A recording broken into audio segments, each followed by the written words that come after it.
புக்ல க்ரஷுக்குன்னு நிறைய கவிதைகள் இருக்கு. நான் சொல்லலைங்க, இந்த புக்கோட ரைட்டரே இந்த புக்கோட ஸ்டார்டிங்ல சொல்லியிருக்காரு. எழுதுவதற்கு தாராளமாக வார்த்தைகளையும் பரிசுகளாக பல நினைவுகளையும் கொடுத்த க்ரஷுக்கு நன்றி அப்படின்னு சொன்ன மாதிரியே இந்த புக்கில் க்ரஷ் பற்றியான நிறைய கவிதைகள் இருக்கு. க்ரஷ் மட்டும் கிடையாது, காதலி பற்றி, வானவில் பற்றி, இவ்வளவுமே மீன் முள் இருக்கு இல்லையா, அதை வச்சு கூட அழகான கவிதை இந்த புக்கில் இருக்கு. இந்த புக்கு ஃபுல்லாமே கவிதை தான். இன்னைக்கு நம்ம என்ன புக்கை பற்றி பார்க்க போகிறோம் அப்படின்னா, இளவழகன் தங்கவேல் அவர்களுடைய வேர்பற்றா மரம்.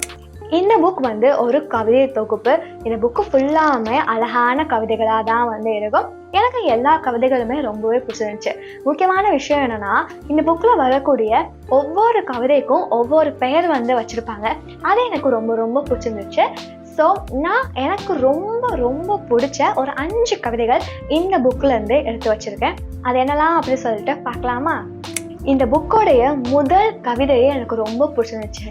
ஏன்னா முதல் கவிதை முதல் காதல் பற்றியான கவிதை.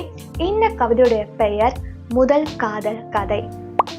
கண் திறக்கா கடவுள் அவனோ, காண துடிக்கும் உலகை பெண் ஒருத்தி பிடித்து கொண்டாள்.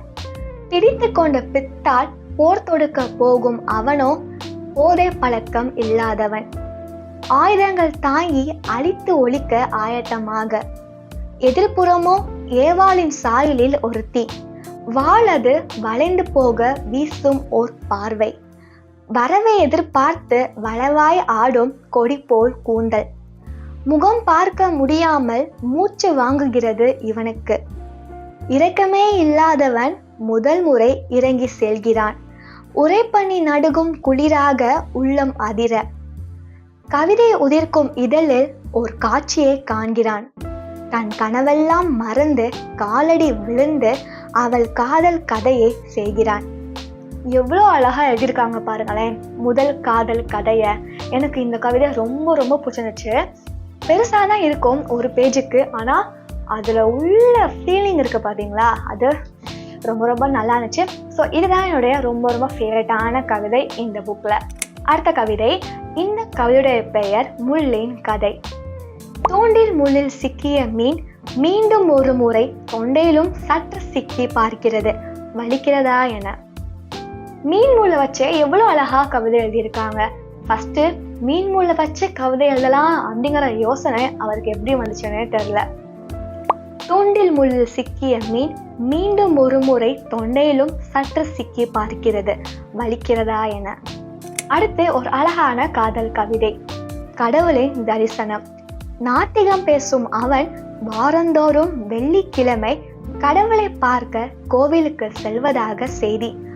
ஆச்சரியம் என்னவெனில் அந்த ஒரு நாள் மட்டும் நீ அங்கு செல்வதே.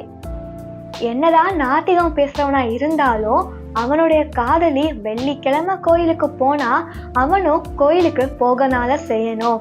இங்க கடவுளை பார்க்க கோவிலுக்கு செல்வதாக செய்தி.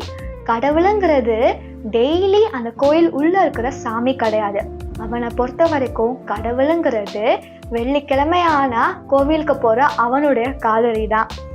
நாத்திகம் பேசும் அவன் வாரந்தோறும் வெள்ளிக்கிழமை கடவுளை பார்க்க கோவிலுக்கு செல்வதாக செய்தி. ஆச்சரியம் என்னவெனில் அந்த ஒரு நாள் மட்டும் நீ அங்கு செல்வதே. ரொம்ப அழகான கவிதை இல்லையா? அடுத்த கவிதை. வெறும் காற்றுக்கு ஆடை அணிவித்து விற்பனை செய்து வருகிறான் இங்கு ஓர் பலூன் வியாபாரி. அழகான கவிதை இல்லையா? உண்மைதான் இல்லையா? காட்டுக்கு ஆடை அணிவிச்சு ட்ரெஸ் போட்டு விற்கிறாங்க பலூன் வியாபாரிகள்.